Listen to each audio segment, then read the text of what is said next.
일본의 소설가 히가시노 게이고의 원작을 영화한 방황하는 칼날이 현재 극장가에서 주목을 받고 있습니다. 상현은 딸과 함께 어렵지만 굉장히 열심히 살아가는 가장이죠. 따님이 맞습니다. 요 앞에 그 목욕탕. 버려진 동네 목욕탕에서 자신의 딸 수진이 참혹한 시체로 발견되었다는 비보에 접하게 됩니다. 정말 최선의 방법이에요. 그런데 그에게 범인의 정보가 담긴 익명의 문자가 도착합니다. 알았다고. 지운다고. 문자의 주소대로 찾아간 그곳에서 분노한 우발적인 복수가 이루어지게 되고 또 다른 공범 두식의 존재를 알게 됩니다. 지금부터 이상현은 피해자가 아니라 살인사건 용의자다. 나머지 애도 위험해. 수진의 살인사건 담당 형사 억관은 철용의 살해 현장을 보고 곧바로 상현이 범인임을 알게 되는데요.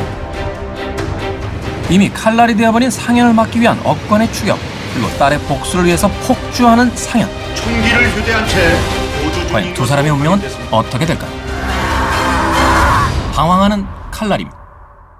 어쨌건 스릴러의 틀을 갖고 있기 때문에 예를 들어서 범인이 누구인가 혹은 이렇게 참혹한 복수를 하게 된 그 사건의 자체의 실체는 무엇인가 굉장히 중요하게 다뤄져야 되는데 방황하는 칼날은 그렇지 않습니다. 너무나도 슬퍼서 살인자거든 이 아버지를 제가 잡아야만 합니다. 그러니까 이 영화는 어떤 장르적인 스릴이라든지 과연 누가 어떻게 될까라는 그 추리 과정이라든지 이런 것들 다 일단 뒤로 묶어놓고 이야기가 갖고 있는 폭발적인 어떤 사회적인 의미 이런 것들을 묵직하게 던지는 그런 영화라고 할 수가 있겠죠. 감사합니다.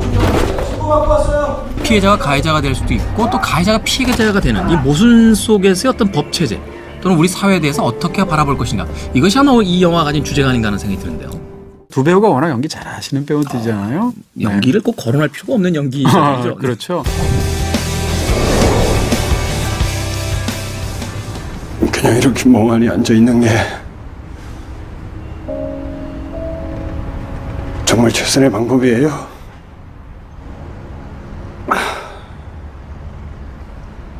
죄송합니다.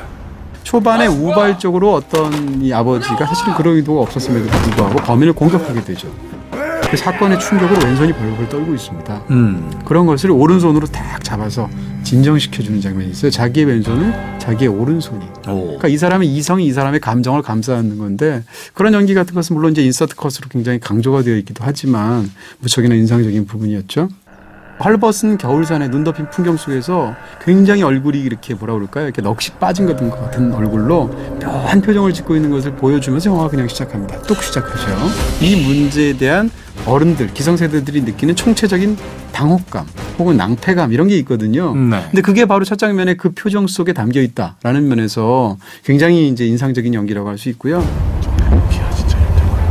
체감온도 영하 25도까지 떨어졌다고 하는데 부자연스러운 폼들이 나올 수 있기 때문에 안에다가 그 내복조차도 허용하지 않았던 일부러 춥게 만들었군요. 그랬다라는 이야기가 있습니다.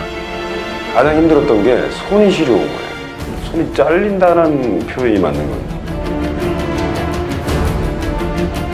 또 하나는 그것을 이제 추적하게 되는 경찰역으로 억관역으로 이성민 씨가 나오게 되는데 사실 이 영화에서 훨씬 더 흥미로운 인물은 후자 쪽입니다. 이성민 씨예요. 이상현 씨는 이제 어떻게 되는 거예요? 선배는 아무렇지도 않아요? 이상현은 살인사건 용의자야.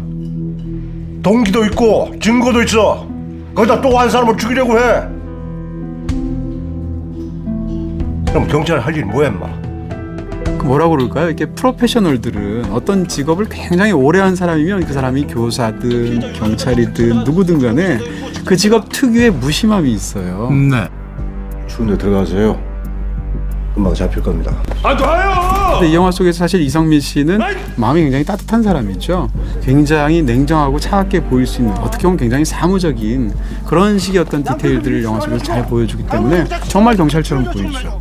범죄에 애어른이 어디 있어? 범죄를 저지르는데 애어른이 어디 있어? 이렇게 말을 할 정도의 사람이거든요. 근데 그런 신념을 가진 사람이 자기가 맡은 사건에서 그 참혹한 범죄를 당해서 죽은 아이의 아버지가 살인범으로 나서려고 할 때 경찰 입장에서는 그걸 일단 막아야 되잖아요. 그렇죠. 그러니까 자기의 신념과 자기의 직업 윤리가 충돌하는 지점에 이성민 씨가 놓여 있는 거죠. 이성민 씨의 눈을 가지고 과연 이 딜레마를 어떻게 할 것인가라는 점에서 굉장히 흥미로운 그런 플롯을 갖고 있죠.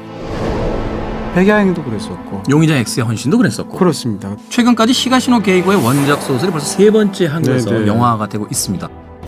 네, 이야기가 한 줄만 들어도 확 끌릴 만큼 그런 굉장히 소재나 어떤 문제의식 같은 것을 잘 포착한다라고 얘기할 수 있고요. 네. 이 책을 제일 먼저 읽고 난 다음에 굉장히 많이 울었어요. 소설이지만 사실 현실이라고 느꼈었어요. 그렇기 때문에 이 영화의 전체적인 어떤 톤 자체를 좀 더 사실적인 분위기를 내기 위해서 굉장히 노력을 했다라는 감독의 변도 있었습니다만 뭐라고 해야 될까요? 어떤 인공적인 그 세트의 느낌을 최대한 배제하고 또 영상이라든지 그 조명의 톤 자체도 조금은 다운 톤으로 끌어내리면서 영화의 어떤 정서 그리고 우리 주변에서 흔히 만날 수 있는 어떤 흐린 날의 밤분위기 같은 그런 분위기들을 영화 속에 많이 집어넣고 있어요. 네, 이 영화의 가장 큰 장점이 하고 싶은 이야기를 굉장히 묵직하게 제대로 던진다라는 게 장점이라면 그게 단점일 수도 있습니다.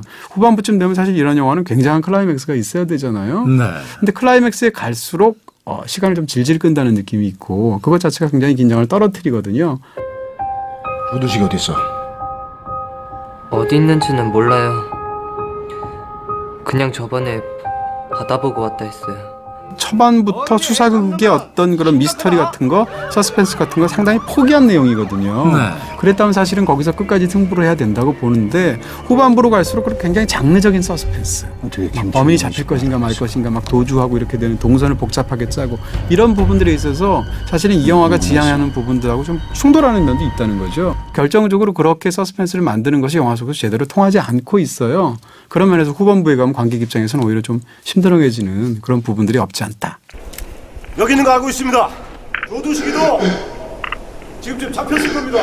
형님 놓쳤어요. 이 새끼 어디로 간 거야? 결정과 한 줄 정리 어떨지 만나봅니다. 영화에 대한 별점은 3개입니다. 묵직한 주제의식으로 봤을 땐 조금 아쉬운 별점이라고 볼 수 있겠고요. 어린 악마들을 대하는 우리 사회의 당혹감. 묵직한 주제 하지만 방황하는 영화의 후반. 그렇습니다. 장점과 단점이 명확하게 대비가 되는 영화죠.